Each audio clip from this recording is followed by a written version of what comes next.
ਉਹਦੇ ਕੋਲ ਇੰਨੀ ਕੁ ਪਾਵਰ ਹੁੰਦੀ ਆ ਕਿ ਜੋ ਸੈਂਟਰ ਦੀਆਂ ਸਕੀਮਾਂ ਰਾਹੀਂ ਡੀਸੀ ਕੋਲੇ ਫੰਡ ਆਉਂਦਾ ਉਹਨੂੰ ਕਢਾਉਣ ਦੀ ਉਹ ਜ਼ਿੰਮੇਵਾਰ ਹੁੰਦਾ ਹੈਗਾ ਇੱਕ ਐਮਐਲਏ। ਤੁਹਾਡੇ ਕੋਲੇ ਕੀ ਹੈ ਵੀ ਤੁਸੀਂ ਇਹਨੂੰ ਜਿਹੜਾ ਇਹ ਚੀਜ਼ਾਂ ਦਾ ਪ੍ਰਬੰਧ ਕਰੋਗੇ? ਮੈਨੂੰ ਪਤਾ ਕਿ ਪੰਜਾਬ ਦੇ ਲੋਕ ਵੈਲ ਅਵੇਅਰ ਨੇ, ਇਹ ਕਦੇ ਵੀ ਧੋਖਾ ਨਹੀਂ ਖਾਣਗੇ। ਉਹਨੂੰ ਪਤਾ ਵੀ ਸਾਨੂੰ ਜਿਹੜੀ ਵੋਟ ਦੀ ਚੋਟ ਕਿੱਥੇ ਲਾਉਣੀ ਹੈ, ਇਹਨੂੰ ਸਭ ਪਤਾ, ਵੈਲ ਅਵੇਅਰ। ਕਿਉਂਕਿ ਜਿਹੜਾ ਚੰਨੀ ਆ ਉਹਦੇ ਕੋਲੇ ਪਹਿਲਾਂ ਹੀ ਕੈਬਨਿਟ ਦੇ ਏਡੇ ਵੱਡੇ ਅਹੁਦੇ ਰਹਿ ਗਏ, ਏਡੀ ਵੱਡੀ ਡੈਜ਼ਿਗਨੇਟਡ ਰਹਿ ਗਈ, ਸਰਕਾਰ ਦੇ ਵਿੱਚ ਰਹਿੰਦੇ ਹੋਏ ਏਡੇ ਵੱਡੇ ਅਹੁਦਿਆਂ ਦੇ ਉੱਤੇ ਬੰਦਾ ਕੁਝ ਨਹੀਂ ਕਰ ਸਕਿਆ, ਤਾਂ ਫਿਰ ਹੁਣ ਕਿਹੜਾ ਉਹ ਲੱਲਰ ਲਾ ਦੇਣਗੇ। ਕੇਂਦਰ ਦੀ ਸਰਕਾਰ ਆ ਜਿਹੜੀ ਇੱਕ ਬੇਲਗਾਮ ਘੋੜੇ ਦੀ ਤਰ੍ਹਾਂ ਕੰਮ ਕਰ ਰਹੀ ਆ ਭਾਰਤ ਦੇ ਵਿੱਚ। ਸਤਿ ਸ਼੍ਰੀ ਅਕਾਲ ਦਰਸ਼ਕੋ, ਮੈਂ ਹਾਂ ਗੁਰਪ੍ਰੀਤ ਅਣਖੀ ਤੇ ਤੁਸੀਂ ਦੇਖ ਰਹੇ ਹੋ ਅਜੀਤ ਵੈਬ ਟੀਵੀ। ਪੂਰੇ ਪੰਜਾਬ ਦੇ ਵਿੱਚ ਚੋਣਾਂ ਦਾ ਮਾਹੌਲ ਬਣ ਚੁੱਕਿਆ ਹੈ। ਉਹ 2022 ਦੀਆਂ ਜਿਹੜੀਆਂ ਵਿਧਾਨ ਸਭਾ ਚੋਣਾਂ ਨੇ ਉਹਨਾਂ ਵਿੱਚ ਜਿਹੜੀ ਸੰਯੁਕਤ ਸਮਾਜ ਮੋਰਚੇ ਦੀ ਅਹਿਮ ਭੂਮਿਕਾ ਰਹਿਣ ਵਾਲੀ ਹੈ, ਕਿਉਂਕਿ ਇਹ ਜਿਹੜੀ ਪਾਰਟੀ ਹੈ ਕਿਸਾਨ ਅੰਦੋਲਨ ਦੇ ਜਿੱਤ ਤੋਂ ਬਾਅਦ ਜਿਹੜਾ ਕਿਸਾਨ ਜਥੇਬੰਦੀਆਂ ਦੇ ਆਧਾਰ ਤੇ ਪਾਰਟੀ ਬਣੀ ਹੈ। ਤੇ ਮਹਿਲ ਕਲਾਂ ਤੋਂ ਇਸ ਪਾਰਟੀ ਵੱਲੋਂ ਐਡਵੋਕੇਟ ਜਸਵੀਰ ਸਿੰਘ ਖੇੜੀ ਹੋਣਾ ਨੂੰ ਜਿਹੜਾ ਉਮੀਦਵਾਰ ਐਲਾਨਿਆ ਗਿਆ। ਜਸਵੀਰ ਸਿੰਘ ਖੇੜੀ ਇਹਨਾਂ ਨਾਲ ਗੱਲਬਾਤ ਕਰ ਲੈਣੇ ਆ ਵੀ ਜਿਸ ਤਰ੍ਹਾਂ ਜਿਹੜੇ ਮੁੱਦੇ ਆ ਲੈ ਕੇ ਮਹਿਲ ਕਲਾਂ ਦੇ ਲੋਕਾਂ ਦੇ ਵਿੱਚ ਜਾਣਗੇ। ਖੇੜੀ ਸਾਹਿਬ, ਸਭ ਤੋਂ ਪਹਿਲਾਂ ਅਜੀਤ ਵੈਬ ਟੀਵੀ ਤੇ ਤੁਹਾਡਾ ਸਵਾਗਤ ਹੈ। ਮੈਂ ਵੀ ਅਜੀਤ ਸਮਾਚਾਰ ਦਾ ਤਹਿ ਦਿਲੋਂ ਧੰਨਵਾਦ ਕਰਦਾ ਜਿਨ੍ਹਾਂ ਨੇ ਆਪਣੇ ਨਿਮਾਣੇ ਜੀ ਨੂੰ ਕਿੰਨਾ ਮਾਣ ਬਖਸ਼ਿਆ। ਜਿਵੇਂ ਪੁੱਛਾਂ ਜਸਵੀਰ ਸਿੰਘ ਖੇੜੀ ਕੌਣ ਆ, ਕਿੱਥੋਂ ਵੱਡਾ ਹੋਇਆ, ਕਿੱਥੇ ਜਨਮਿਆ, ਕਿੱਥੇ ਪੜ੍ਹਿਆ ਲਿਖਿਆ, ਤਾਂ ਕੌਣ ਹੈ ਜਸਵੀਰ ਸਿੰਘ? ਜਸਵੀਰ ਸਿੰਘ ਖੇੜੀ ਉਹ ਇਨਸਾਨ ਆ ਜੀ, ਇੱਕ ਮਜ਼ਦੂਰ ਪਰਿਵਾਰ ਦੇ ਵਿੱਚ ਉੱਠਿਆ। ਮੇਰੇ ਫਾਦਰ ਸਾਹਿਬ ਨੇ ਜਿਹੜੇ ਰਾਜ ਮਿਸਤਰੀ ਦਾ ਕੰਮ ਕਰਦੇ ਨੇ, ਔਰ ਪਰਿਵਾਰ ਦੇ ਵਿੱਚ ਉਹਨਾਂ ਨੇ ਬੜਾ ਵਧੀਆ ਮੈਨੂੰ ਜਿਹੜਾ ਸਨਮਾਨ ਦਿੱਤਾ। ਮੇਰੇ ਮਾਂ-ਬਾਪ ਨੇ ਮੈਨੂੰ ਬੜਾ ਵਧੀਆ ਤਰੀਕੇ ਨਾਲ ਪਾਲਿਆ ਪੋਛਿਆ ਸੀ। 3 ਬ੍ਰਦਰ ਆ ਜੀ। 3 ਬ੍ਰਦਰ ਦੇ ਵਿੱਚੋਂ ਮੇਰੇ 2 ਬ੍ਰਦਰ ਨੇ ਜਿਹੜੇ ਮਿਲਟਰੀ ਦੇ ਵਿੱਚ ਨੇ। ਮੈਂ ਮੁੱਢਲੀ ਸਿੱਖਿਆ ਆਪਣੀ ਪਿੰਡ ਦੇ ਸਕੂਲਾਂ ਤੋਂ, ਪ੍ਰਾਇਮਰੀ ਜਾਂ ਸੈਕੰਡਰੀ ਜਿਹੜੀ ਉੱਥੋਂ ਕਰੀ, ਤੇ ਹਾਈਅਰ ਸਟੱਡੀ ਮੈਂ ਜਿਹੜੀ ਸੀਗੀ ਆਪਣੇ ਸਾਡੇ ਸਿਰਪੁਰ ਦੇ ਸਕੂਲ 'ਚੋਂ ਕੀਤੀ। ਕਾਲਜ ਲਾਈਫ ਦੇ ਵਿੱਚ ਮੈਂ ਮਲੇਰਕੋਟਲਾ ਕਾਲਜ ਤੋਂ ਸਟੱਡੀ ਕੀਤੀ, ਔਰ ਜਿਹੜੀ ਮਤਲਬ ਕਿ LLB ਆ ਮੇਰੀ, ਉਹ ਮੇਰੀ Punjabi university Patiala main campus ਦੀ ਜਿਹੜੀ LLB ਉੱਥੋਂ ਮੈਂ ਪ੍ਰਾਪਤ ਕੀਤੀ ਹੈ। ਉਸ ਤੋਂ ਬਾਅਦ ਜਿਹੜਾ ਰਾਜਨੀਤੀ 'ਚ ਆਉਣ ਦਾ ਸਬੱਬ ਕਿਵੇਂ ਬਣਿਆ ਤੇ ਕਿਵੇਂ ਤੁਸੀਂ ਰਾਜਨੀਤੀ 'ਚ ਆਏ ਤੇ ਕੀ ਉਦੇਸ਼ ਸੀ ਤੁਹਾਡਾ ਰਾਜਨੀਤੀ ਵਿੱਚ ਆਉਣ ਦਾ? ਮੇਰਾ ਉਦੇਸ਼ ਇਹ ਸੀ ਕਿ ਮੇਰੇ ਫਾਦਰ ਸਾਹਿਬ 2000 ਤਕਰੀਬਨ 2 ਦੇ ਵਿੱਚ ਇਲੈਕਸ਼ਨ ਲੜੇ ਸੀਗੇ ਸਰਪੰਚੀ ਦੀ। ਉਦੋਂ ਅਸੀਂ ਨਿੱਕੇ ਹੁੰਦੇ ਸੀਗੇ, ਮੈਂ ਤਕਰੀਬਨ 6th ਕਲਾਸ ਦੇ ਵਿੱਚ ਪੜ੍ਹਦਾ ਸੀਗਾ। ਤਾਂ ਉਦੋਂ ਜਦੋਂ ਮੈਨੂੰ ਪਤਾ ਲੱਗਿਆ ਵੀ ਕਿਵੇਂ ਝੰਡੀਆਂ ਲੈ ਕੇ ਅਸੀਂ ਦੌੜਦੇ ਹੁੰਦੇ, ਦੇਖਦੇ ਹੁੰਦੇ ਵੀ ਕਿੱਦਾਂ ਦਾ ਇਲੈਕਸ਼ਨ ਹੁੰਦਾ, ਤਾਂ ਉਹਦੇ ਇੱਕ ਚਿੰਨ੍ਹ ਜਿਹੀ ਲੱਗੀ ਵੀ ਇੱਕ ਬਹੁਤ ਵੱਡਾ। ਜਦੋਂ ਹਾਰ ਪਾਏ ਗਏ ਦੇਖੇ ਗਏ, ਮੈਂ ਚਲੋ ਹਾਰਿਆਂ ਦੇ ਵੀ ਹਾਰ ਪਏ, ਉਹਨਾਂ ਦੇ ਬਹੁਤ ਲੋਕਾਂ ਨੇ ਸਨਮਾਨ ਦਿੱਤਾ। ਉਹ ਚੀਜ਼ ਨੂੰ ਦੇਖ ਕੇ ਇੱਕ ਚਿੰਨ੍ਹ ਜਿਹੀ ਬਣੀ ਬ੍ਰੇਨ ਦੇ ਵਿੱਚ ਵੀ ਸਾਨੂੰ ਸਮਾਜ ਸੇਵਾ ਵੱਲ ਜਾਣਾ ਚਾਹੀਦਾ, ਔਰ ਸਾਨੂੰ ਇੱਕ ਚੰਗੇ ਰੁਤਬੇ 'ਤੇ ਆ ਕੇ ਪੋਲੀਟੀਕਲ ਲਾਈਨ ਦੇ ਵਿੱਚ ਜਾ ਕੇ ਜਿਹੜਾ ਪੋਲੀਟੀਕਲ ਸਿਨਾਰੀਓ ਜਿਹੜਾ ਖਰਾਬ ਕੀਤਾ ਹੋਇਆ ਡੈਮੋਕ੍ਰੇਸੀ ਦੇ ਵਿੱਚ, ਉਸ ਨੂੰ ਸੁਧਾਰਨ ਦੇ ਲਈ ਅਸੀਂ ਵੱਡੇ ਪੱਧਰ ਦੇ ਉੱਤੇ ਇਹ ਮੇਰੇ ਮਨ ਦੇ ਵਿੱਚ ਚੰਗਿਆਰੀ ਫੁੱਟੀ ਕਿ ਵੀ ਹਾਂ ਸਾਨੂੰ ਨੌਜਵਾਨਾਂ ਨੂੰ ਵੱਡੇ ਹੋ ਕੇ ਸਾਨੂੰ ਇੱਕ ਪੋਲੀਟੀਸ਼ੀਅਨ ਦਾ ਹਿੱਸਾ ਬਣਨਾ ਚਾਹੀਦਾ, ਤਾਂ ਜੋ ਕਿ ਅਸੀਂ ਜਿਹੜਾ ਸਿਸਟਮ ਆ ਜੋ 74 ਈਅਰ ਤੋਂ ਬੜਾ ਖਰਾਬ ਚੱਲ ਰਿਹਾ, ਉਹਨੂੰ ਅਸੀਂ ਵਧੀਆ ਕਰ ਸਕੀਏ, ਔਰ ਲੋਕਾਂ ਦੇ ਵਿੱਚ ਅਸੀਂ ਵਧੀਆ ਜਿਹੜੇ ਮੁੱਦੇ ਨੇ, ਜਿਹੜੇ ਇਸ਼ੂਜ਼ ਦੇ ਉੱਤੇ ਆਏ ਵਾਰ ਲੀਡਰ ਬੋਲਦੇ ਨੇ, ਉਹਨਾਂ ਮੁੱਦਿਆਂ ਨੂੰ ਅਸੀਂ ਚੰਗੀ ਤਰੀਕੇ ਨਾਲ ਲੋਕਾਂ ਦੇ ਵਿੱਚ ਲਿਜਾ ਸਕੀਏ, ਔਰ ਉਹਨਾਂ ਲੋਕਾਂ ਦੀਆਂ ਜਿਹੜੀਆਂ ਮੁੱਢਲੀਆਂ ਲੋੜਾਂ ਨੇ ਉਹਨਾਂ ਨੂੰ ਵੱਡੇ ਪੱਧਰ ਦੇ ਉੱਤੇ ਜਿਹੜਾ ਅਸੀਂ ਉਹਨਾਂ ਨੂੰ ਦੇ ਸਕੀਏ। ਤੁਸੀਂ ਹੁਣ ਵਿਧਾਨ ਸਭਾ ਹਲਕਾ ਮਹਿਲ ਕਲਾਂ ਤੋਂ ਜਿਹੜਾ ਉਮੀਦਵਾਰ ਵੱਲੋਂ ਚੋਣ ਲੜ ਰਹੇ ਹੋ, ਤੇ ਤੁਹਾਨੂੰ ਇੱਥੋਂ ਦੀਆਂ ਜਿਹੜੀਆਂ ਮੁੱਖ ਮੁਸ਼ਕਲਾਂ ਨੇ ਲੋਕਾਂ ਦੀਆਂ ਪਤਾ ਨੇ, ਤੇ ਉਹਨਾਂ ਦੇ ਹੱਲ ਤੁਸੀਂ ਕਿਸ ਤਰ੍ਹਾਂ ਕਰਨਾ ਚਾਹੁੰਦੇ ਹੋ? ਦੇਖੋ ਜੀ, ਪੋਲੀਟੀਕਲ ਸਿਨਾਰੀਓ ਜੇਕਰ ਦੇਖਿਆ ਜਾਵੇ, ਸਾਡੇ ਜਿੰਨੀਆਂ ਵੀ ਸਰਕਾਰਾਂ ਆਉਂਦੀਆਂ ਨੇ, ਡੈਮੋਕ੍ਰੇਸੀ ਆ ਬਹੁਤ ਵੱਡਾ, ਇੱਕ ਡਾਇਵਰਸਿਟੀ ਆ, ਪੂਰਾ ਭਾਰਤ ਇੱਕ ਪੂਰੇ ਵਰਲਡ ਦੀ ਇੱਕ ਬਹੁਤ ਵੱਡੀ ਲੋਕਤੰਤਰ ਦੇਸ਼ ਆ। ਇੱਕ 124-25 ਕਰੋੜ 130 ਕਰੋੜ ਦੀ ਪਾਪੂਲੇਸ਼ਨ ਆ ਸਾਡੇ ਦੇਸ਼ ਦੀ। ਪਰ ਇੱਥੇ ਜਿੰਨੇ ਵੀ ਪੋਲੀਟੀਕਲ ਲੋਕ ਆਏ ਨੇ, ਰਾਜਨੀਤਿਕ ਲੋਕ ਆਏ ਨੇ, ਉਹਨਾਂ ਲੋਕਾਂ ਨੇ ਕਦੇ ਵੀ ਨਹੀਂ ਸੋਚਿਆ ਵੀ ਅਸੀਂ ਕਿਵੇਂ ਬਿਊਰੋਕਰੇਸੀ ਨੂੰ ਚਲਾਉਣਾਗਾ, ਜਿਹੜੀ ਨੌਕਰਸ਼ਾਹੀ ਆ, ਕਿਵੇਂ ਅਸੀਂ ਜਿਹੜੇ ਗਰਾਊਂਡ ਰਿਐਲਿਟੀ ਦੇ ਉੱਤੇ ਰਹਿੰਦੇ ਲੋਕ ਨੇ, ਜਿਨ੍ਹਾਂ ਦੀ ਵੋਟ ਦੇ ਨਾਲ ਉਹ ਸਿਸਟਮ ਦੇ ਵਿੱਚ ਜਿਨ੍ਹਾਂ ਦੇ ਤਾਜ ਧਰਿਆ ਜਾਂਦਾ, ਲੋਕ ਉਹਨਾਂ ਨੂੰ ਵੋਟ ਪਾ ਕੇ ਬੜੇ ਵਧੀਆ ਤਰੀਕੇ ਨਾਲ ਪਾਰਲੀਮੈਂਟ 'ਚ ਭੇਜਦੇ ਨੇ, ਔਰ ਲੋਕ ਸਭਾ ਦੇ ਵਿੱਚ ਭੇਜਦੇ ਨੇ, ਵਿਧਾਨ ਸਭਾਵਾਂ ਦੇ ਵਿੱਚ ਭੇਜਦੇ ਨੇ, ਕਿ ਉਹਨਾਂ ਲੋਕਾਂ ਨੂੰ ਅੱਜ ਤੱਕ ਪਤਾ ਹੀ ਨਹੀਂ ਲੱਗ ਸਕਿਆ ਵੀ ਅਸੀਂ ਕਿ ਬਿਊਰੋਕਰੇਸੀ ਤੋਂ ਕੰਮ ਕਿਵੇਂ ਕਰਾਉਣਾ। ਜੀ, ਮੇਰਾ ਸਵਾਲ ਇਹ ਸੀ ਖੇੜੀ ਸਾਹਿਬ ਵੀ ਜਿਹੜਾ ਮਹਿਲ ਕਲਾਂ ਦੀਆਂ ਜਿਹੜੀਆਂ ਮੁੱਖ ਮੁਸ਼ਕਲਾਂ ਨੇ ਮਹਿਲ ਕਲਾਂ ਹਲਕੇ ਦੀਆਂ, ਤੁਸੀਂ ਉਹਨਾਂ ਨੂੰ ਜਾਣੂ ਹੈਗੇ ਉਹਦੇ ਤੋਂ, ਤੇ ਦੂਜੀ ਗੱਲ ਇਹ ਵੀ ਉਹਦੇ ਤੇ ਉਹਨੂੰ ਤੁਸੀਂ ਕਿਵੇਂ ਹੱਲ ਕਰੋਗੇ? ਮੈਂ ਬਿਲਕੁਲ ਜੀ, ਕੌਂਸਟੀਚੂਐਂਸੀ ਮਹਿਲ ਕਲਾਂ ਮੈਂ ਪੂਰਾ ਗਰਾਊਂਡ ਰਿਐਲਿਟੀ ਦੇ ਵਿੱਚ ਤੁਰ ਕੇ ਵਗਾਇਆ ਹੋਇਆ ਹਲਕਾ ਗਾ ਮੇਰਾ, ਕਿਉਂਕਿ ਮੈਂ ਆਮ ਆਦਮੀ ਪਾਰਟੀ ਜੀ ਪਹਿਲਾਂ ਕੰਮ ਕਰਿਆ ਗਰਾਊਂਡ ਰਿਐਲਿਟੀ ਦੇ, ਅਸੀਂ ਵਰਕਰ ਦੇ ਤੌਰ 'ਤੇ ਕੰਮ ਕਰਿਆ, ਬਹੁਤ ਵੱਡੇ ਪੱਧਰ 'ਤੇ ਸੀ। ਚਲੋ ਮੈਨੂੰ ਮੌਕਾ ਮਿਲਿਆ, ਮੈਨੂੰ ਲੀਗਲ ਸੈੱਲ ਦਾ ਜਨਰਲ ਸੈਕਟਰੀ ਬੁਲਾਇਆ ਗਿਆ ਉਦੋਂ, ਪਰ ਪਾਰਟੀ ਦੇ ਜਦੋਂ ਜਿਹੜਾ ਉਹਨਾਂ ਕੌਂਸਟੀਟਿਊਸ਼ਨ ਤੋਂ ਭੜਕੀ। ਪਰ ਜਿਹੜੇ ਹਲਕਾ ਮਹਿਲ ਕਲਾਂ ਦੇ ਬਹੁਤ ਸਾਰੇ ਮੁੱਦੇ ਨੇ, ਕਿਹੜੇ ਮੁੱਦੇ ਨੇ? ਹਲਕਾ ਮਹਿਲ ਕਲਾਂ ਟੋਟਲ ਪੇਂਡੂ ਏਰੀਆ ਗਾ, ਸਾਰਾ ਇਹ ਪੰਚਾਇਤੀ ਏਰੀਆ, ਕੋਈ ਇੱਥੇ ਸਾਡੇ ਮਤਲਬ ਕਿ ਹੱਬ ਨਹੀਂ ਹੈਗੀ। ਨੰਬਰ 1 ਦੇ ਉੱਤੇ ਇੱਥੇ CHC 2 ਜਿਹੜੇ ਹੈਲਥ ਸੈਂਟਰ ਨੇ, ਕਮਿਊਨਿਟੀ ਹੈਲਥ ਸੈਂਟਰ ਨੇ, ਉਹਨਾਂ ਵਿੱਚ ਅੱਜ ਤੱਕ 74 ਸਾਲਾਂ ਤੋਂ ਸਰਕਾਰ ਵੈਂਟੀਲੇਟਰ ਮਸ਼ੀਨਾਂ ਹੀ ਨਹੀਂ ਫਿੱਟ ਕਰ ਸਕੀ। ਜਿਹੜੇ ਪ੍ਰਾਇਮਰੀ ਹੈਲਥ ਸੈਂਟਰ ਨੇ ਉਹਨਾਂ ਦੇ ਵਿੱਚ ਜਿਹੜੇ ਬੈੱਡ ਲੱਗਦੇ ਨੇ ਉਹਨਾਂ ਨੂੰ ਪੂਰਾ ਨਹੀਂ ਕਰ ਸਕੀ। ਸਾਡੀਆਂ ਪਿੰਡਾਂ ਦੀਆਂ ਡਿਸਪੈਂਸਰੀਆਂ ਨੇ ਉਹਨਾਂ ਦੇ ਵਿੱਚ ਉਹਨਾਂ ਡਿਸਪੈਂਸਰੀਆਂ ਨੂੰ ਖਤਮ ਕਰ ਦਿੱਤਾ ਗਿਆ। ਉੱਥੇ ਜਿਹੜੇ ਲੋਕ ਰੁਜ਼ਗਾਰ ਤੇ ਲੱਗੇ ਹੋਏ ਸੀ ਉਹਨਾਂ ਨੂੰ ਖਤਮ ਕਰ ਦਿੱਤਾ ਗਿਆ। 20 ਬੈੱਡ 25 ਬੈੱਡ ਹਰ ਇੱਕ ਪਿੰਡ ਨੂੰ ਜਿਹੜੇ ਪ੍ਰੋਵਾਈਡ ਕੀਤੇ ਗਏ ਸੀ ਪਹਿਲਾਂ ਸਮੇਂ ਦੇ ਵਿੱਚ ਉਹ ਸਾਰੇ ਖਤਮ ਹੋ ਗਏ। ਅਸੀਂ ਚਾਹੁੰਦੇ ਹਾਂ ਵੀ ਜਿਹੜੀਆਂ ਉਹ ਚੀਜ਼ਾਂ ਨੇ ਉਹ ਫੈਕੈਲਿਟੀਜ਼ ਨੇਗੀਆਂ ਦੁਬਾਰੇ ਉਹਨਾਂ ਨੂੰ ਲਿਆਂਦਾ ਜਾਵੇ ਤੇ ਜਿਹੜਾ ਅਨਇੰਪਲੋਇਮੈਂਟ ਸੜਕਾਂ ਤੇ ਰੁਲਦਾ ਫਿਰਦਾ ਬੇਰੁਜ਼ਗਾਰੀ ਸੜਕਾਂ ਤੇ ਰੁਲਦੀ ਫਿਰਦੀ ਆ ਉਹਨਾਂ ਨੂੰ ਅਸੀਂ ਉੱਥੇ ਫਿੱਟ ਕਰ ਸਕੀਏ, ਉਹਨਾਂ ਮੁਹੱਲਿਆਂ 'ਚ ਫਿੱਟ ਕਰ ਸਕੀਏ। ਤੇ ਜਿਹੜੇ ਸਾਡੇ ਮਤਲਬ ਕਿ ਹੋਰ ਵੀ ਬਹੁਤ ਸਾਰੀਆਂ ਚੀਜ਼ਾਂ ਨੇ ਸਾਡੇ ਹਲਕੇ ਦੇ ਵਿੱਚ, ਜਿਵੇਂ ਕਿ ਸਾਡੇ ਇੰਡਸਟਰੀ ਨਹੀਂ ਹੈਗੀ। ਬਹੁਤ ਸਾਰੇ ਕੌਂਸਟੀਚੂਐਂਸੀ ਚਲੇ ਜਾਓ ਪੰਜਾਬ ਦੇ ਵਿੱਚ ਹਰ ਇੱਕ ਇੰਡਸਟਰੀ ਆ, ਲੋਕ ਉੱਥੇ 15-10 ਹਜ਼ਾਰ ਕੰਮ ਕਰਦਾ। ਸਾਡੇ ਹਲਕੇ 'ਚ ਨਾ ਕੋਈ ਅੱਜ ਤੱਕ ਇੰਡਸਟਰੀ ਹੱਬ ਲੱਗੀ ਆ। ਦੂਸਰੇ ਨੰਬਰ ਦੇ ਉੱਤੇ ਸਾਡੇ ਹਲਕੇ ਦੇ ਵਿੱਚ ਕਾਲਜ ਹੈ ਨਹੀਂ। ਦੇਖੋ ਅਸੀਂ ਲਵਾਰਸ ਆ ਬਿਲਕੁਲ ਹਲਕਾ, ਨਾ ਸਾਡੇ ਕੋਈ ਐਗਰੀਕਲਚਰ, ਜਿਹੜੇ ਕਿਸਾਨ ਨੇ ਟੋਟਲ ਪੇਂਡੂ ਏਰੀਆ, ਇੰਨੇ ਕਿਸਾਨ ਨੇ, ਇੰਨੇ ਫਾਰਮਰ ਨੇ। ਇੱਥੇ ਝੋਟੇ ਦੇ ਸਿਰ ਵਰਗੀ ਧਰਤੀ ਆ ਸਾਡੀ, ਜਿਹੜੀ ਆ ਜਰਖੇਜ਼ ਆ। ਇੱਥੇ ਕੋਈ ਯੂਨੀਵਰਸਿਟੀ ਨਹੀਂ, ਛੋਟੀ ਮੋਟਾ ਕਾਲਜ ਨਹੀਂ ਬਣਾਇਆ ਐਗਰੀਕਲਚਰ ਵੀ। ਇਹਨਾਂ ਲੋਕਾਂ ਨੂੰ ਉੱਥੇ ਐਗਰੀਕਲਚਰ ਦੀ ਸਹੂਲਤ ਦਿੱਤੀ ਜਾਵੇ, ਇਹਨਾਂ ਨੂੰ ਸਟੱਡੀ ਦਿੱਤੀ ਜਾਵੇ। ਲੋਕ ਜਿਹੜੀ ਮਤਲਬ ਕਿ ਬਦਲਵੀਂ ਖੇਤੀ ਕਰ ਸਕਣ, ਜਿਹੜੇ ਪਸ਼ੂ ਪਾਲਣ ਕਰਦੇ ਨੇ ਜਿਵੇਂ ਮੁਰਗੀ ਪਾਲਣ ਹੋ ਗਿਆ ਜਾਂ ਕੋਈ ਪਸ਼ੂ ਪਾਲਣ ਹੋ ਗਿਆ, ਉਹਨਾਂ ਦੇ ਲਈ ਕਿਵੇਂ ਉਹਨਾਂ ਨੂੰ ਸਿਖਾਇਆ ਜਾਵੇ। ਇਹਨਾਂ ਚੀਜ਼ਾਂ ਦੇ ਉੱਤੇ ਗੌਰ ਨਹੀਂ ਹੈਗੀ। ਅੱਜ ਤੱਕ ਜਿੰਨੇ ਵੀ ਕੈਂਡੀਡੇਟ ਇੱਥੇ ਆਏ ਨੇ, ਜਿੰਨੇ ਵੀ ਚੁਣੇ ਗਏ ਨੇ ਕੌਂਸਟੀਟਿਊਂਸੀ ਦੇ ਵਿੱਚ, ਉਹਨਾਂ ਨੇ ਇਹਨਾਂ ਚੀਜ਼ਾਂ ਦੇ ਵੱਲ ਝਾਤ ਹੀ ਨਹੀਂ ਮਾਰੀ। ਮੈਂ 100% ਕਹਿਣਾ ਕਿ ਜੇ ਅਸੀਂ ਜਿੱਤਦੇ ਹਾਂ, ਚਾਹੇ ਕਿਵੇਂ ਵੀ ਆਜ਼ਾਦ ਜਿੱਤੀਏ, ਚਾਹੇ ਸੰਯੁਕਤ ਸਮਾਜ ਮੋਰਚੇ ਵੱਲੋਂ ਬੰਦਾ ਜਿੱਤਦਾ ਗਾ, ਚਾਹੇ ਕਿਸੇ ਪਾਰਟੀ ਵੱਲੋਂ ਜਿੱਤਦਾ ਗਾ, ਉਹਦੇ ਕੋਲ ਇੰਨੀ ਕੁ ਪਾਵਰ ਹੁੰਦੀ ਆ ਕਿ ਜੋ ਸੈਂਟਰ ਦੀਆਂ ਸਕੀਮਾਂ ਰਾਹੀਂ ਡੀਸੀ ਕੋਲੇ ਫੰਡ ਆਉਂਦਾ ਉਹਨੂੰ ਕਢਾਉਣ ਦੀ ਉਹ ਜ਼ਿੰਮੇਵਾਰ ਹੁੰਦਾ ਗਾ। ਇੱਕ MLA ਜਾਂ ਵਿਧਾਇਕ ਲਾ ਲਓ ਜਾਂ ਇੱਕ MP ਹੁੰਦਾ। ਜੋ ਸੈਂਟਰ ਦੀਆਂ ਸਕੀਮਾਂ ਆਉਂਦੀਆਂ ਉਹਨਾਂ ਨੂੰ ਇੱਕ MP ਮੈਂਬਰ ਆਫ ਪਾਰਲੀਮੈਂਟ ਉਹ ਕਢਾਉਣ ਦਾ ਜ਼ਿੰਮੇਵਾਰ ਹੁੰਦਾ ਗਾ। ਉਹਨੇ ਲੋਕਾਂ ਦੇ ਵਿੱਚ ਜਾ ਕੇ ਦੱਸਣਾ ਹੁੰਦਾ, ਉਹਨੇ ਸਕੀਮਾਂ DC ਤੋਂ ਲੈ ਕੇ ਦੱਸਣੀਆਂ ਹੁੰਦੀਆਂ ਨੇ ਕਿ ਵੀ ਇੰਨੀਆਂ ਸਕੀਮਾਂ ਨੇ ਜਿਹੜੀਆਂ ਸਾਡੇ ਲੋਕਾਂ ਨੂੰ ਆਈਆਂ ਨੇ, ਤੇ DC ਦੇ ਕੋਲੇ ਜਾ ਕੇ ਕਹਿਣਾ ਹੁੰਦਾ, ਰਿਪੋਰਟ ਤਿਆਰ ਕਰਕੇ ਦੇਣੀ ਹੁੰਦੀ ਆ ਵੀ ਸਾਡੇ ਕਿਸਾਨ ਨੇ ਜਿਹੜੇ ਜਾਂ ਸਾਡੇ ਮਜ਼ਦੂਰ ਨੇ, ਇੰਨੇ ਲੋਕ ਬਿਲੋ ਪੋਵਰਟੀ ਕਲਾਸ ਦੇ ਵਿੱਚ ਰਹਿੰਦੇ ਨੇ, ਇੰਨੇ ਲੋਕ ਕੱਚੇ ਘਰਾਂ 'ਚ ਰਹਿੰਦੇ ਨੇ। ਉਹਦਾ ਸਿਨਾਰੀਓ ਜਿਹੜਾ ਪੂਰਾ ਸਰਬਾ ਗਾ ਜਿਹੜਾ ਉਹ ਕਰਵਾ ਕੇ BDO DDPO ਸੈਕਟਰੀ ਤੋਂ ਲਿਖ ਕੇ ਉੱਪਰ ਤੱਕ ਦੇਣਾ ਹੁੰਦਾ। ਉਹ ਫਾਈਲ ਨੂੰ ਟੇਬਲ ਤੇ ਰੱਖਣਾ ਹੁੰਦਾ DC ਦੇ ਵੀ ਮੇਰੇ ਹਲਕੇ ਦੇ ਵਿੱਚ ਔਰ ਮੇਰੇ ਪੂਰੀ ਡਿਸਟ੍ਰਿਕਟ ਦੇ ਵਿੱਚ ਆਹ ਚੀਜ਼ਾਂ ਦੀ ਕਮੀਆਂ ਨੂੰ ਪੂਰਾ ਕੀਤਾ ਜਾਵੇ। ਤੇ ਤੁਸੀਂ ਤੁਹਾਡੇ ਕੋਲੇ ਕੀ ਹੈ ਵੀ ਤੁਸੀਂ ਇਹਨੂੰ ਜਿਹੜਾ ਇਹ ਚੀਜ਼ਾਂ ਦਾ ਪ੍ਰਬੰਧ ਕਰੋਗੇ? ਸਾਡੇ ਕੋਲ ਇਹ ਹੈ ਜੀ, ਦੇਖੋ ਲੋਕ ਪਾਵਰ ਦੇਣ, MLA ਬਣਾਉਣ। ਜਦੋਂ MLA ਬਣਾਉਣਗੇ ਲੋਕ, ਅਸੀਂ ਦਿਖਾਵਾਂਗੇ, ਮੈਂ ਇੱਕ ਐਡਵੋਕੇਟ ਆ, ਨੌਲੇਜ ਆ, ਅਸੀਂ ਦਿਖਾਵਾਂਗੇ ਵੀ ਕੌਂਸਟੀਟਿਊਸ਼ਨ ਕੰਮ ਕਿਵੇਂ ਕਰਦਾ, ਸੰਵਿਧਾਨ ਦਾ ਜਿਹੜੇ ਸਿਸਟਮ ਉਹ ਕੰਮ ਕਿਵੇਂ ਕਰਦਾ, ਉਹਦੇ ਪੁਰਜੇ ਕਿਵੇਂ ਕੰਮ ਕਰਦੇ ਨੇ, ਉਹਦੀਆਂ ਗਰਾਰੀਆਂ ਕਿਵੇਂ ਕੰਮ ਕਰਦੀਆਂ ਨੇ। ਅਸੀਂ ਦੱਸਾਂਗੇ, ਅਸੀਂ ਦਿਖਾਵਾਂਗੇ ਵੀ ਜਿਹੜਾ DC ਆ ਉਦੋਂ ਅਸੀਂ ਕਿਵੇਂ ਜਿਹੜੀਆਂ ਸੈਂਟਰ ਦੀਆਂ 250-300 ਸਕੀਮਾਂ ਹਵਾ 'ਚ ਉੱਡੀਆਂ ਫਿਰਦੀਆਂ ਨੇ ਉਹ ਧਰਤੀ 'ਤੇ ਨਹੀਂ ਲਹਿੰਦੀਆਂ। ਅਸੀਂ ਆਪਣੇ ਹਲਕੇ ਦੇ ਲੋਕਾਂ ਨੂੰ ਲਿਆ ਕੇ ਦੇਵਾਂਗੇ। ਅਸੀਂ ਪੂਰਾ ਆਪਣੇ ਹਲਕੇ ਦੇ ਵਿੱਚੋਂ ਜਿੰਨੇ B.Ed ਨੈਟ ਟੈਟ ਪਾਸ ਜਿਹੜੇ ਸਟੂਡੈਂਟ ਨੇ ਇੱਥੋਂ ਦੇ, ETT ਵੋਕੇਸ਼ਨਲ ਸਟੱਡੀ ਦੇ ਜਿਹੜੇ ਬੱਚੇ ਨੇ, ਜਿਹੜੇ ਵਿਚਾਰੇ IT ਕਰੀ ਫਿਰਦੇ ਨੇ, ਇੱਥੇ ਸੈਂਕੜਿਆਂ ਦੀ ਗਿਣਤੀ ਦੇ ਵਿੱਚ ਨਹੀਂ, ਹਜ਼ਾਰਾਂ ਦੀ ਗਿਣਤੀ ਦੇ ਵਿੱਚ ਵਿਚਾਰੇ IT ਕਰਕੇ ਤੁਰੇ ਫਿਰਦੇ ਨੇ। ਅਸੀਂ ਦਿਖਾਵਾਂਗੇ ਵੀ ਉਹਨਾਂ ਵਾਸਤੇ ਕਿੰਨੇ ਲੱਖ ਰੁਪਈਆ ਉਹਨਾਂ ਨੂੰ ਕੰਮ ਚਲਾਉਣ ਵਾਸਤੇ, ਵਰਕਸ਼ਾਪ ਚਲਾਉਣ ਵਾਸਤੇ ਆਉਂਦਾ ਗਾ। ਉਹ ਚੀਜ਼ਾਂ ਬਾਰੇ ਅਸੀਂ ਲੋਕਾਂ ਨੂੰ ਅਵੇਅਰ ਕਰਾਂਗੇ। ਉੱਥੋਂ ਕਢਵਾ ਕੇ DC ਦਫ਼ਤਰ ਦੇ ਵਿੱਚੋਂ ਲੋਕਾਂ ਦੀਆਂ ਸੱਥਾਂ ਦੇ ਵਿੱਚ ਲਾਇਆ ਕਰਾਂਗੇ ਵੀ ਆ ਉੱਥੇ ਸਪੈਸ਼ਲ ਬੋਰਡ ਬਣੂਗਾ ਇੱਕ, ਜਿਵੇਂ DC ਦਫ਼ਤਰਾਂ 'ਚ ਬਣਦਾ ਗਾ। ਉਹਦੇ ਵਿੱਚ ਉੱਥੇ ਬੋਰਡ ਦੇ ਉੱਤੇ ਸਪੈਸ਼ਲ ਲੱਗਿਆ ਕਰੂਗਾ ਵੀ ਆਹ ਬੋਰਡ ਦੇ ਵਿੱਚ ਆਹ ਸਕੀਮਾਂ ਆਈਆਂ ਨੇ, ਇੰਨੇ ਲੱਖ ਦੀਆਂ ਸਕੀਮਾਂ ਆਈਆਂ ਨੇ ਵੋਕੇਸ਼ਨਲ ਵਾਸਤੇ।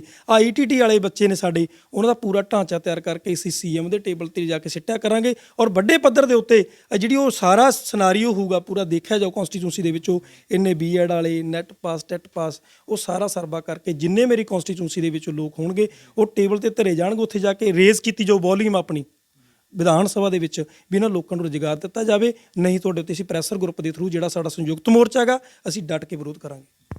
ਖੇੜੀ ਸਾਹਿਬ, ਇੱਕ ਪੰਜਾਬ ਦੇ ਵਿੱਚ ਹੁਣ ਜਿਹੜੇ ਮੁੱਖ ਮੰਤਰੀ ਨੇ ਚਰਨਜੀਤ ਸਿੰਘ ਚੰਨੀ ਹੋਣੀ ਨੇ, ਇਦੋਂ ਪਹਿਲਾਂ ਕੈਪਟਨ ਅਮਰਿੰਦਰ ਸਿੰਘ ਸੀਗੇ। ਇਹ ਜਿਹੜੀ 5 ਸਾਲ ਦੀ ਕਾਰਗੁਜ਼ਾਰੀ ਆ ਕਾਂਗਰਸ ਸਰਕਾਰ ਦੀ, ਉਹ ਤੁਹਾਡੇ ਅਨੁਸਾਰ ਕਿਵੇਂ ਰਹੀ ਤੇ ਉਹਨੂੰ ਤੁਸੀਂ 10 ਦੇ ਵਿੱਚ ਕਿੰਨੇ ਨੰਬਰ ਦਿੰਦੇ ਹੋ?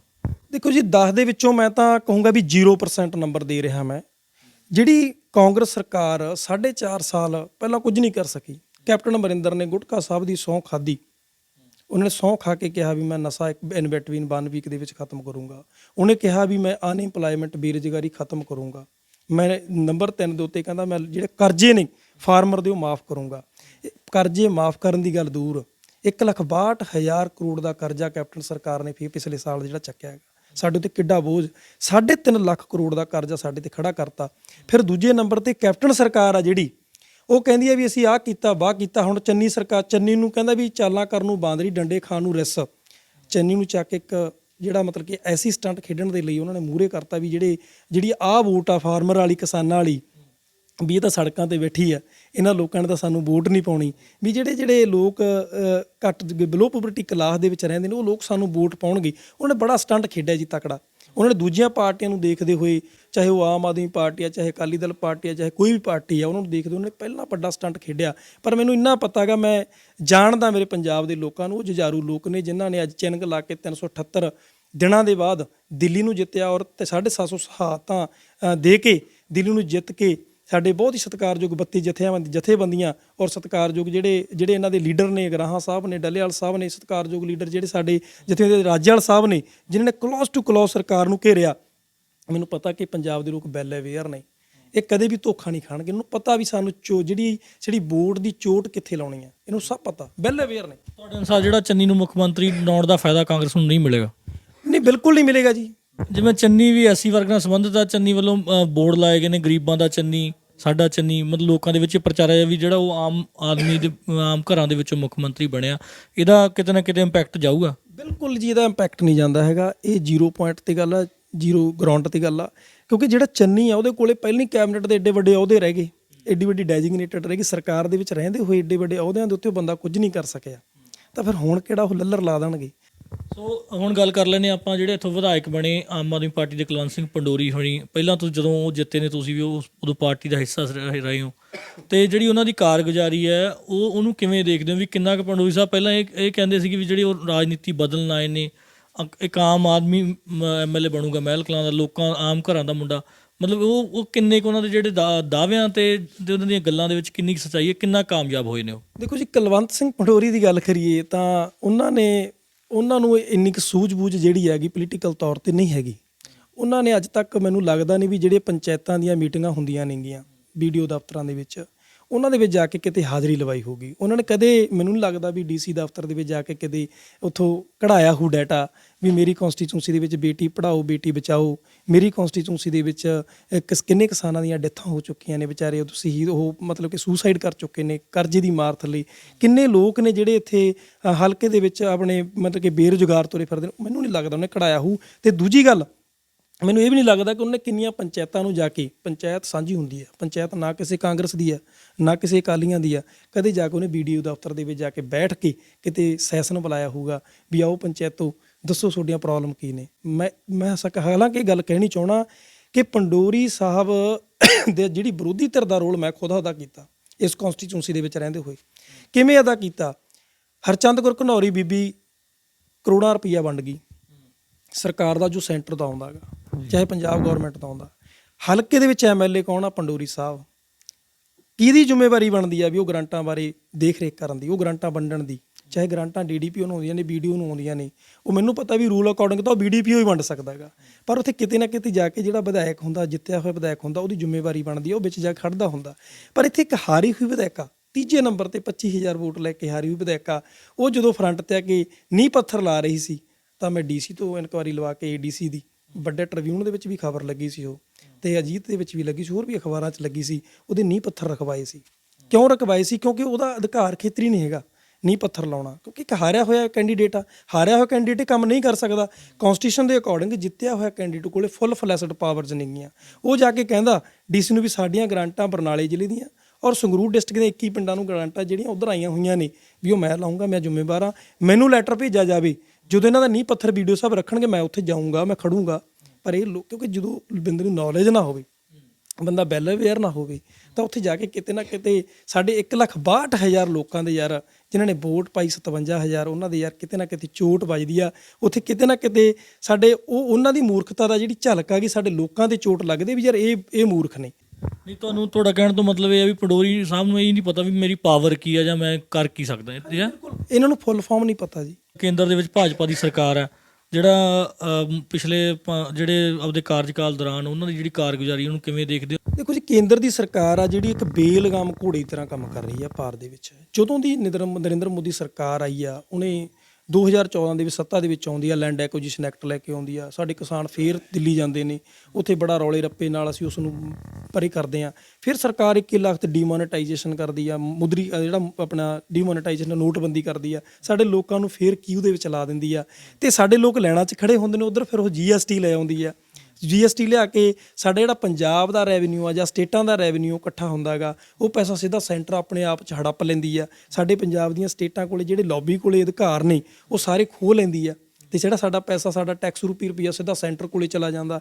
ਫਿਰ ਸਰਕਾਰ ਇੱਥੇ ਨਹੀਂ ਟਿਕਦੀ, ਫਿਰ ਸਰਕਾਰ ਚੋਟ ਕਰਦੀ ਆ ਇਹਨਾਂ ਚੀਜ਼ਾਂ ਨੂੰ ਉਲਝਾਉਣ ਦੇ ਲਈ ਵੀ ਲੋਕ ਭੁੱਲ ਜਾਣ। ਫਿਰ 370 ਧਾਰਾ ਤੋੜ ਦਿੰਦੀ ਆ, ਆਰਟੀਕਲ 370 ਤੋੜ ਕੇ ਉਧਰ ਧਿਆਨ ਲਾ ਦਿੰਦੀ ਆ ਤੇ ਲੋਕਾਂ ਦਾ ਧਿਆਨ ਉਧਰ ਚਲਾ ਜਾਂਦਾ। ਫਿਰ ਸਰਕਾਰ ਇੱਥੇ ਨਹੀਂ ਖੜਦੀ, ਫਿਰ CA ਸਿਟੀਜ਼ਨ ਅਮੈਂਡਮੈਂਟ, NRC ਇਹਨਾਂ ਦੇ ਥਰੂ ਉਹ ਘੱਟ ਗਿਣਤੀ ਲੋਕਾਂ ਤੇ ਚੋਟ ਕਰਦੀ ਹੈ। ਫਿਰ ਲੋਕ ਸਾਡੇ ਉਹ ਵੀ ਭੁੱਲ ਜਾਂਦੇ ਨੇ ਵਿਚਾਰੇ, ਜਿਹੜਾ GST ਲੱਗਿਆ ਭੁੱਲ ਜਾਂਦੇ ਨੇ ਜੀ, ਭੁੱਲੇ ਹੋਏ ਆ ਅਸੀਂ ਅੱਜ। ਕਹਿੰਦਾ ਫਿਰ ਉਦੋਂ ਬਾਅਦ ਕੀ ਕਰਦੇ ਆ, ਚੋਟ ਉਹਨੂੰ ਭੁਲਾਉਣ ਦੇ ਲਈ, ਘੱਟ ਗਿਣਤੀ ਲੋਕਾਂ ਦੇ ਚੋਟ ਕਰੀ ਉਹਨੂੰ ਭੁਲਾਉਣ ਦੇ ਲਈ ਫਿਰ ਉਹ 3 ਆਰਡੀਨੈਂਸ ਲੈ ਕੇ ਆਉਂਦੀ ਆ, ਪੂਰੇ ਪੰਜਾਬ ਦੇ ਪੂਰੇ ਦੇਸ਼ ਦੇ ਕਿਸਾਨਾਂ ਨੂੰ ਸੇੜਦੀ ਆ ਵੀ ਇਹ ਚੀਜ਼ ਨੂੰ ਭੁੱਲ ਜਾਣ। ਕਹਿੰਦਾ ਵੀ ਸਮੇਂ-ਸਮੇਂ ਤੇ ਜਿਹੜੀ ਨਰਿੰਦਰ ਮੋਦੀ ਸਰਕਾਰ ਆ, ਭਾਰਤੀ ਜਨਤਾ ਪਾਰਟੀ ਸਰਕਾਰ, ਉਹ ਦੋ ਮਤਲਬ ਕਿ ਪੈੜਾਂ ਦੇ ਉੱਤੇ ਕੰਮ ਕਰਦੀ ਆ। 2 ਪਹੀਏ ਨੇ ਉਹਦੇ, ਇੱਕ RSS ਜਿਹੜਾ ਆਰਗੇਨਾਈਜ਼ ਤਿਆਰ ਕਰਦਾ, ਸੰਗਠਨ ਤਿਆਰ ਕਰਦਾ, ਇੱਕ ਦੂਜਾ ਗਰੁੱਪ ਉਹਦਾ ਪੋਲੀਟੀਕਲ ਪ੍ਰੈਸ਼ਰ ਗਰੁੱਪ ਆ, ਜਿਹਦੇ ਥਰੂ ਉਹ ਦੇਸ਼ ਦੀਆਂ ਪਾਰਲੀਮੈਂਟ ਦੇ ਉੱਤੇ, ਦੇਸ਼ ਦੀਆਂ ਵਿਧਾਨ ਸਭਾਵਾਂ ਦੇ ਉੱਤੇ ਕਬਜ਼ਾ ਕਰੀ ਬੈਠੀ ਆ। ਜਿਹੜੀ ਤਾਂ ਇੱਕ ਗੱਲ ਹੋਰ ਚੱਲਦੀ ਹੈ ਲੋਕਾਂ ਦੇ ਵਿੱਚ ਵੀ ਤੁਸੀਂ ਕਹਿੰਦੇ ਹੋ ਵੀ ਅਸੀਂ ਰਾਜਨੀਤੀ ਬਦਲਣ ਆਏ ਆ। ਆਮ ਆਦਮੀ ਪਾਰਟੀ ਕਹਿੰਦੀ ਹੈ ਵੀ ਅਸੀਂ ਵੀ ਰਾਜਨੀਤੀ ਬਦਲਣਾ ਹੈ, ਰਵਾਇਤੀ ਜਿਹੜੀ ਰਾਜਨੀਤਿਕ ਪਾਰਟੀਆਂ ਨੂੰ ਪਾਸੇ ਕਰਨਾ। ਹੁਣ ਕਿਤੇ ਨਾ ਕਿਤੇ ਤੁਸੀਂ ਵੀ ਚੋਣ ਮੈਦਾਨ ਦੇ ਵਿੱਚ ਆ ਗਏ, ਆਮ ਆਦਮੀ ਪਾਰਟੀ ਦੀ ਵੀ ਚੋਣ ਮੈਦਾਨ ਦੇ ਵਿੱਚ ਆ। ਤੁਹਾਨੂੰ ਇਹ ਨਹੀਂ ਲੱਗਦਾ ਵੀ ਜਿੰਨੀ ਤੁਸੀਂ ਵੋਟ ਲੈ ਕੇ ਜਾਓਗੇ, ਜੇ ਤੁਸੀਂ ਨਹੀਂ ਜਿੱਤਦੇ ਤਾਂ ਉਹਦਾ ਜਿਹੜਾ ਸਿੱਧਾ ਲਾਭ ਆ ਰਵਾਇਤੀ ਰਾਜਨੀਤਿਕ ਪਾਰਟੀਆਂ ਨੂੰ ਹੋਊਗੀ, ਉਹਦੇ ਜਿਹੜੇ ਕੈਂਡੀਡੇਟ ਜਿੱਤ ਜਾਣਗੇ, ਜਿਹੜੀ ਤੁਹਾਡੀ ਵੋਟ ਆ, ਜਿਹੜੀ ਉਹਨੇ ਰੈਵੋਲੂਸ਼ਨਰੀ ਵੋਟ ਆ, ਉਹ ਡਿਵਾਈਡ ਹੋ ਜੂਗੀ। ਬਿਲਕੁਲ ਡਿਵਾਈਡ ਨਹੀਂ ਹੁੰਦੀ ਜੀ, ਇਹ ਬਿਲਕੁਲ ਇੱਕ, ਜੇ ਮੈਂ ਕਹੂੰਗਾ, ਸਵਾਲ ਤੁਸੀਂ ਬਹੁਤ ਵਧੀਆ ਕਰਿਆ। ਜਿਹੜੀ ਇਹ ਰੈਵੋਲੂਸ਼ਨਰੀ ਵੋਟ ਆ ਗਈ, ਇੱਕ ਚੋਟ ਕਰੂ ਵੋਟ ਤੇ ਚੋਟ। ਸਾਡਾ ਇੱਕ ਪੋਲੀਟਿਕ ਲੋਕਾਂ ਦਾ ਇੱਕ ਜਿਹੜੇ ਕਿਸਾਨ ਨੇ ਉਹਨਾਂ ਦੀਆਂ ਸਹਾਇਤਾਂ ਦਾ ਦੇਖਦੇ ਆ ਵੀ ਪੰਜਾਬ ਕਿੰਨਾ ਕੁ ਮੁੱਲ ਪਾਉਂਦਾ। ਮੈਂ ਅੱਜ ਕਹਿਣਾ ਵੀ ਕਿਸਾਨ ਜਥੇਬੰਦੀਆਂ ਵੱਡੇ ਪੱਧਰ ਤੇ ਜਿੱਤਣਗੀਆਂ ਔਰ ਪੰਜਾਬ ਦੇ ਵਿੱਚ ਅਸੀਂ ਸਰਕਾਰ ਨੂੰ ਤੈਅ ਕਰਾਂਗੇ। ਤੁਹਾਡਾ ਜਿਹੜਾ ਸੰਯੁਕਤ ਸਮਾਜ ਮੋਰਚਾ ਉਹ 117 ਸੀਟਾਂ ਦੇ ਉੱਤੇ ਚੋਣ ਲੜ ਰਿਹਾ, ਤੁਹਾਨੂੰ ਕਿੰਨੀਆਂ ਆਸਾਂ ਨੇ ਤੁਹਾਡੀ ਇਹ ਚੋਣਾਂ ਦੇ ਵਿੱਚ, ਕਿੰਨੀਆਂ ਸੰਭਾਵਨਾਵਾਂ ਨੇ ਵੀ ਕਿੰਨੀ ਕੁ ਤੁਹਾਨੂੰ ਵੋਟ ਪਊਗੀ ਤੇ ਕਿੰਨੀਆਂ ਸੀਟਾਂ ਤੁਸੀਂ ਜਿੱਤੋਗੇ? ਦੇਖੋ ਜੀ, ਗੱਲ ਸੁਣੋ ਵੀ ਅਸੀਂ ਜਿਹੜੀ ਜਿੱਤਣ ਦੀ ਗੱਲ ਆ, ਪੰਜਾਬ ਦੇ ਵਿੱਚੋਂ ਦਿਮਾਗ ਦੀ ਗੱਲ ਆ ਵੀ ਜਿਹੜੇ ਲੋਕ ਨੇ ਪੰਜਾਬ ਦੇ ਜੁਝਾਰੂ ਨੇ, ਜੇ ਅੱਜ ਲੋਕ ਆਹ 20 ਦਿਨਾਂ ਦੇ ਵਿੱਚ ਆਪਣਾ ਮਾਈਂਡ ਬ੍ਰੇਨ ਬਣਾ ਲੈਣ, ਅਸੀਂ ਸਰਕਾਰ ਤੈਅ ਕਰਦੇ ਹਾਂ। ਨਹੀਂ, ਆਪੋਜੀਸ਼ਨ ਸਾਡੀ ਕਿਤੇ ਗਈ ਨਹੀਂ ਹੈਗੀ। ਪਹਿਲੇ ਨੰਬਰ ਦੀ ਸਰਕਾਰ ਤੈਅ ਕਰਦੇ ਹਾਂ, ਆਪੋਜੀਸ਼ਨ ਸਾਡੀ ਕਿਤੇ ਗਈ ਨਹੀਂ ਹੈਗੀ। ਜੇ ਆਪੋਜੀਸ਼ਨ 'ਚ ਵੜ ਗਏ ਜਾਂ ਸਰਕਾਰ ਆ ਗਈ, ਅਸੀਂ ਦੱਸ ਦਾਂਗੇ ਵੀ ਸੰਵਿਧਾਨ ਕੰਮ ਕਿਵੇਂ ਕਰਦਾ। 117 ਸੀਟਾਂ ਦੇ ਵਿੱਚੋਂ ਕਿੰਨੀਆਂ ਸੀਟਾਂ ਜਿੱਤੋਗੇ? ਅਸੀਂ 117 ਸੀਟਾਂ ਦੇ ਵਿੱਚੋਂ ਜੇ ਅਸੀਂ ਸਰਕਾਰ ਬਣਾਉਣ ਦੀ ਉਮੀਦ ਰੱਖਦੇ ਹਾਂ, ਪਰ 100% ਮੈਂ ਕਹਿਣਾ ਵੀ ਸਰਕਾਰ ਬਣਾਉਣ ਦੀ ਉਮੀਦ ਰੱਖਦੇ ਹਾਂ, ਪਰ ਅਸੀਂ ਜਿਹੜਾ ਪਰਸੈਂਟੇਜ ਕੱਢਾਂਗੇ, ਵੋਟਾਂ ਦੀ ਪਰਸੈਂਟੇਜ ਕੱਢਾਂਗੇ ਔਰ ਜੇ ਆਪੋਜੀਸ਼ਨ ਦੇ ਵਿੱਚ ਅਸੀਂ 100% ਆਵਾਂਗੇ। ਤੇ ਮਹਿਲ ਕਲਾਂ ਸੀਟ ਨੂੰ ਕਿਸ ਖਾਤੇ 'ਚ ਪਾਉਂਦੇ ਹੋ, ਜੇਤੂ ਹੈ? ਹਾਂਜੀ ਬਿਲਕੁਲ, ਅਸੀਂ ਜਿਹੜੀ ਆ ਸੀਟ ਆ ਗਈ ਸਾਡੀ 100% ਜੇਤੂ ਆ। ਤੁਸੀਂ ਆਸਵੰਦ ਹੋ ਵੀ ਜਿਹੜੀਆਂ ਉਹ ਜਥੇਬੰਦੀਆਂ ਨੇ ਜਿਹੜੀਆਂ ਤੁਹਾਡੇ ਸੰਯੁਕਤ ਸਮਾਜ ਮੋਰਚੇ ਦਾ ਹਿੱਸਾ ਨਹੀਂ ਹੈਗੀਆਂ, ਜਾਂ ਕਮਿਊਨਿਸਟ ਜਥੇਬੰਦੀਆਂ ਨੇ, ਮਜ਼ਦੂਰ ਜਥੇਬੰਦੀਆਂ ਨੇ, ਜਾਂ ਮੁਲਾਜ਼ਮ ਜਥੇਬੰਦੀਆਂ ਨੇ, ਉਹਨਾਂ ਨੂੰ ਤੁਸੀਂ ਆਪਦੇ ਹੱਕ 'ਚ ਭੁਗਤਾਉਣ ਦੇ ਵਿੱਚ ਕਾਮਯਾਬ ਰਹੋਗੇ? ਜੀ ਹਾਂ, ਬਿਲਕੁਲ ਹੱਕ ਦੇ ਵਿੱਚ ਭੁਗਤਾਉਣ ਦੇ ਵਿੱਚ ਕਾਮਯਾਬ ਰਹਾਂਗੇ ਜੀ ਅਸੀਂ, ਕਿਉਂਕਿ ਅਸੀਂ 378 ਦਿਨਾਂ ਦੇ ਵਿੱਚੋਂ ਨਿਕਲੀ ਹੋਈ ਜਥੇਬੰਦੀ ਬਣਾਈ ਆ। ਫਿਰ ਪਤਾ ਲੱਗ ਜੂਗਾ ਵੀ ਕਿੱਥੇ ਵੋਟ ਪਾਉਂਦੇ ਨੇ, ਕਿਉਂਕਿ ਉਹਨਾਂ ਨੂੰ ਵੋਟ ਤਾਂ ਪਾਉਣੀ ਆ ਨਾ। ਜਦੋਂ ਕਾਂਗਰਸ ਨੂੰ ਮਾੜਾ ਕਹਿ ਰਹੇ ਨੇ, ਅਕਾਲੀਆਂ ਨੂੰ ਮਾੜਾ ਕਹਿ ਰਹੇ ਨੇ, BJP ਨੂੰ ਮਾੜਾ ਕਹਿ ਰਹੇ ਨੇ, ਆਪ ਨੂੰ ਮਾੜਾ ਕਹਿ ਰਹੇ ਨੇ, ਫਿਰ ਵੋਟ ਤਾਂ ਕਿਤੇ ਪਾਉਣੀ ਆ ਉਹਨਾਂ ਨੇ। ਸਾਨੂੰ ਪੂਰਨ ਤੌਰ ਤੇ ਆਸ ਆ, ਪੂਰਨ ਤੌਰ ਤੇ ਬਲੀਵ ਆ, ਉਹ ਵੋਟ ਸਾਨੂੰ ਪਾਉਣਗੇ। ਖੇੜੀ ਸਾਹਿਬ, ਕਿਸ ਤਰ੍ਹਾਂ ਦੇ ਜਿਹੜੇ 5 ਫੈਸਲੇ ਆ ਜਿਹੜੇ ਪੰਜਾਬ ਦੇ ਭਲੇ ਲਈ ਲਏ ਜਾਣੇ ਚਾਹੀਦੇ ਆ ਭਵਿੱਖ 'ਚ?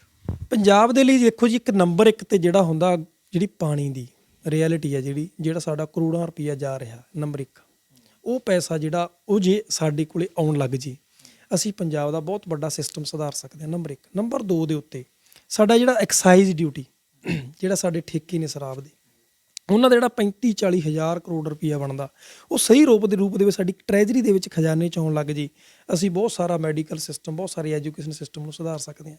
ਤੀਜੇ ਨੰਬਰ 'ਤੇ ਰੈਵਨਿਊ ਡਿਪਾਰਟਮੈਂਟ। ਰੈਵਨਿਊ ਡਿਪਾਰਟਮੈਂਟ ਕਿਹੜਾ, ਜਿਹੜੇ ਤਹਿਸੀਲਦਾਰ ਨੇ ਬੜੇ ਮਗਰਮੱਛ ਫਨੀਅਰ ਸੱਪ ਉੱਪਰ ਬੈਠੇ ਨੇ, ਇੱਕ ਰਜਿਸਟਰੀ ਕਰਾਉਣ ਦਾ 5-5 10-10 ਹਜ਼ਾਰ ਰੁਪਈਆ ਲੈਂਦੇ ਨੇ, 2 ਨੰਬਰ ਦੇ ਵਿੱਚ ਕੰਮ ਕਰਦੇ ਨੇ।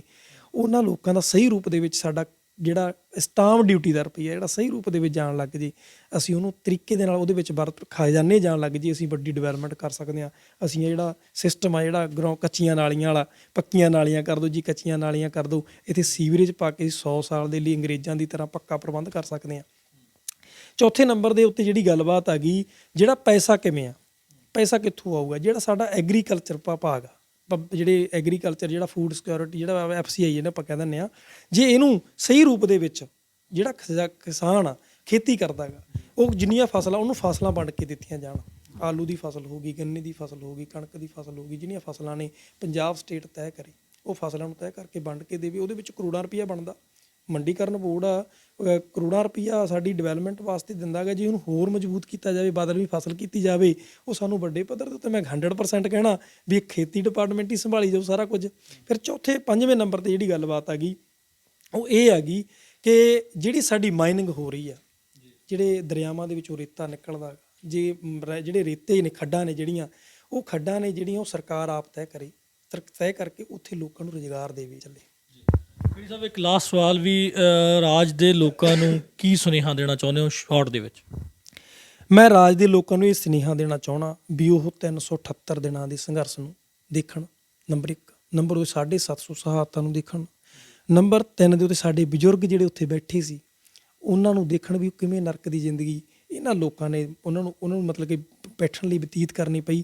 ਮੈਂ ਇਹਨਾਂ ਨੂੰ ਇਹੀ ਸੁਨੇਹਾ ਦੇਣਾ ਚਾਹੁੰਦਾ ਵੀ ਸੰਯੁਕਤ ਸਮਾਜ ਮੋਰਚਾ ਇੱਕ ਮਜ਼ਬੂਤ ਪੋਲੀਟੀਕਲ ਗਰੁੱਪ ਬਣ ਕੇ ਉੱਭਰਿਆ, ਇਹਨੂੰ ਵੱਧ ਤੋਂ ਵੱਧ ਵੋਟਾਂ ਪਾ ਕੇ ਕਾਮਯਾਬ ਕਰੋ ਤੇ ਪੰਜਾਬ ਦੇ ਵਿੱਚ ਚਿੰਨ੍ਹ ਲਾਓ, ਤੇ ਜਿਹੜੀ ਪੂਰੀ ਪੰਜਾਬ 'ਚੋਂ ਲੱਗੀ ਹੋਈ ਚਿੰਨ੍ਹ ਪੂਰੇ ਦੇਸ਼ ਦੇ ਵਿੱਚ, ਪੂਰੀ ਡੈਮੋਕ੍ਰੇਸੀ ਦੇ ਵਿੱਚ ਫਲੈਸ਼ ਹੋਵੇ। ਜਿਹੜੇ ਲੋਕ ਡੈਮੋਕ੍ਰੇਸੀ ਦੇ ਇੰਜਣ ਦਾ ਮਗਲੈਲ ਇੰਜਣ ਦਾ ਮਤਲਬ ਉਹਦਾ ਇੰਜਣ ਬਦਲ ਸਕਦੇ ਨੇ, ਉਹਦਾ ਜਿਹੜਾ ਮਗਲੈਲ ਬਦਲ ਸਕਦੇ ਨੇ, ਵੀ ਅਸੀਂ ਪੋਲੀਟੀਕਲ ਸਿਸਟਮ ਨਹੀਂ ਬਦਲੀਏ। ਇਹ ਬਹੁਤ ਬਹੁਤ ਧੰਨਵਾਦ ਖੇੜੀ ਸਾਹਿਬ। ਸੋ ਦੋਸਤੋ, ਇਹ ਸਨ ਐਡਵੋਕੇਟ ਜਸਵੀਰ ਸਿੰਘ ਖੇੜੀ, ਜੋ ਮਹਿਲ ਕਲਾਂ ਤੋਂ ਸੰਯੁਕਤ ਸਮਾਜ ਮੋਰਚੇ ਦੀ ਟਿਕਟ ਤੇ ਚੋਣ ਲੜ ਰਹੇ ਨੇ।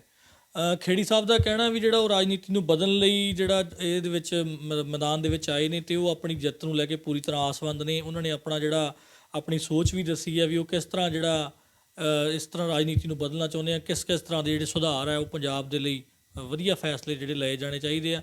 ਉਹਨਾਂ ਨੇ ਜਿਹੜਾ ਪੰਜਾਬ ਸਰਕਾਰ ਦੀ ਕਾਰਗੁਜ਼ਾਰੀ ਨੂੰ 0 ਨੰਬਰ ਦਿੱਤਾ ਹੈ, ਅਤੇ ਕੁਲਵੰਤ ਸਿੰਘ ਪੰਡੋਰੀ ਜੋ ਵਿਧਾਇਕ ਨੇ ਮਹਿਲ ਕਲਾਂ ਦੇ, ਉਹਨਾਂ ਤੇ ਵੀ ਉਹਨਾਂ ਨੇ ਕਰਾਰੀ ਚੋਟ ਕੀਤੀ ਹੈ ਵੀ ਉਹਨਾਂ ਨੂੰ ਜਿਹੜਾ ਆਪਣੀ ਜਿਹੜੀ ਪਾਵਰ ਦਾ, ਸੰਵਿਧਾਨਿਕ ਪਾਵਰ ਦਾ ਹੀ ਨਹੀਂ ਪਤਾ ਵੀ ਜਿਹੜਾ ਮਿਲਟਰੀ ਪਾਵਰ ਕੀ ਹੁੰਦੀ ਹੈ। ਸੋ ਖੇੜੀ ਸਾਹਿਬ ਚੋਣ ਮੈਦਾਨ 'ਚ ਨੇ, ਪਿੰਡ ਜਾ ਰਹੇ ਨੇ, ਚੋਣ ਮੁਹਿੰਮ ਸਿਖਰਾਂ ਤੇ ਚੱਲ ਰਹੀ ਹੈ। ਸੋ ਖੇੜੀ ਸਾਹਿਬ ਨੂੰ ਕਿੰਨੀਆਂ ਵੋਟਾਂ ਪੈਂਦੀਆਂ ਨੇ, ਜਿੱਤ ਕੇ ਵਿਧਾਨ ਸਭਾ ਦੇ ਵਿੱਚ ਪਹੁੰਚਦੇ ਆ ਜਾਂ ਨਹੀਂ, ਇਹ ਤਾਂ ਆਉਣ ਵਾਲਾ ਸਮਾਂ ਦੱਸੇਗਾ। ਸੋ ਤੁਸੀਂ ਜੁੜੇ ਰਹੋ ਅਜੀਤ ਵੈਬ TV ਦੇ ਨਾਲ। ਨਵੀਆਂ ਸ਼ਖਸੀਅਤਾਂ ਨੂੰ ਤੁਹਾਡੇ ਰੂਬਰੂ ਕਰਾਉਂਦੇ ਰਹਾਂਗੇ। ਮੈਂ ਗੁਰਪ੍ਰੀਤ ਸਿੰਘ ਗੜਕੀ, ਮਹਿਲ ਕਲਾਂ ਤੋਂ, ਅਜੀਤ ਵੈਬ TV ਲਈ। ਦੇਸ਼ ਦੁਨੀਆ ਦੀਆਂ ਤਾਜ਼ਾ ਖਬਰਾਂ ਦੇ ਲਈ ਹੁਣੇ ਪਲੇ ਸਟੋਰ ਤੋਂ ਡਾਊਨਲੋਡ ਕਰੋ ਪੰਜਾਬ ਦੀ ਆਵਾਜ਼ ਅਜੀਤ ਨਿਊਜ਼ ਐਪ। ਹੁਣ ਤੁਹਾਡਾ ਆਪਣਾ ਅਜੀਤ ਹਰ ਸੋਸ਼ਲ ਮੀਡੀਆ ਪਲੇਟਫਾਰਮ ਦੇ ਉੱਤੇ ਉਪਲਬਧ ਹੈ। ਫੇਸਬੁੱਕ ਦੇ ਉੱਤੇ ਹੁਣੇ ਲਾਈਕ ਤੇ ਫੋਲੋ ਕਰੋ ਅਜੀਤ ਦਾ ਅਫੀਸ਼ੀਅਲ ਪੇਜ ਡੇਲੀ ਅਜੀਤ, ਤੇ ਹਾਂ, ਨਾਲ ਹੀ ਦੋਸਤਾਂ ਨੂੰ ਪੇਜ ਲਾਈਕ ਕਰਨ ਦੇ ਲਈ ਇਨਵਾਈਟ ਕਰਨਾ ਨਾ ਭੁੱਲਣਾ। ਇੰਨਾ ਹੀ ਨਹੀਂ, ਹਿੰਦੀ ਦੇ ਵਿੱਚ ਖਬਰਾਂ ਵਾਸਤੇ ਲਾਈਕ ਤੇ ਫੋਲੋ ਕਰੋ ਸਾਡਾ ਫੇਸਬੁੱਕ ਪੇਜ ਅਜੀਤ ਸਮਾਚਾਰ ਹਿੰਦੀ। YouTube ਦੇ ਉੱਤੇ ਵੀਡੀਓ ਖਬਰਾਂ ਦੇਖਣ ਦੇ ਲਈ ਹੁਣੇ ਸਬਸਕ੍ਰਾਈਬ ਕਰੋ ਅਜੀਤ ਦਾ official YouTube channel Ajit web TV। ਤੁਹਾਡਾ ਆਪਣਾ ਅਜੀਤ ਹੁਣ ਟਵਿੱਟਰ ਤੇ ਇੰਸਟਾਗ੍ਰਾਮ ਦੇ ਉੱਤੇ ਵੀ ਉਪਲਬਧ ਹੈ। ਟਵਿੱਟਰ ਦੇ ਉੱਤੇ ਖਬਰਾਂ ਦੇ ਲਈ ਫੋਲੋ ਕਰੋ ਡੇਲੀ ਅਜੀਤ, ਤੇ ਇੰਸਟਾਗ੍ਰਾਮ ਦੇ ਉੱਤੇ ਖਬਰਾਂ ਦੇ ਨਾਲ ਵੀਡੀਓ ਦੇਖਣ ਦੇ ਲਈ ਫੋਲੋ ਕਰੋ ਬਲੂ ਟਿਕ ਵਾਲਾ ਸਾਡਾ ਅਫੀਸ਼ੀਅਲ ਚੈਨਲ ਡੇਲੀ ਅਜੀਤ। ਇੰਨਾ ਹੀ ਨਹੀਂ, ਅਜੀਤ ਦੇ ਵੀਡੀਓ ਹੁਣ ਤੁਸੀਂ Apple TV ਦੇ ਉੱਤੇ ਵੀ ਵੇਖ ਸਕਦੇ ਹੋ, ਤੇ ਨਾਲ ਹੀ ਅਜੀਤ ਅਖਬਾਰ ਦਾ ਡਿਜੀਟਲ ਐਡੀਸ਼ਨ ਪੜ੍ਹਨ ਦੇ ਲਈ ਡਾਊਨਲੋਡ ਕਰੋ ਅਜੀਤ ਈ-ਪੇਪਰ ਐਪ। ਤੁਹਾਡਾ ਆਪਣਾ ਭਰੋਸੇਯੋਗ ਚੈਨਲ, ਤੁਹਾਡੀ ਆਪਣੀ ਆਵਾਜ਼, ਪੰਜਾਬ ਦੀ ਆਵਾਜ਼ ਅਜੀਤ।